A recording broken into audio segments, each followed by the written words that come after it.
Let's say you want to add a citation. If you want to add a citation, you can from this format, from tools to citation, you can choose whatever citation you want, and you can then add a citation source. Access by website. You can search with an ICP with their ICPN or ICPN, or you can add it manually.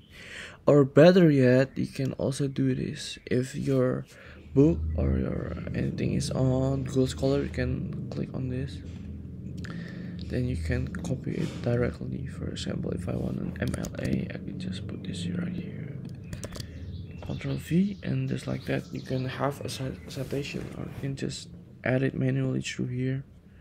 You can also do that. And there's also another way how to add citation is by through the Explorer page.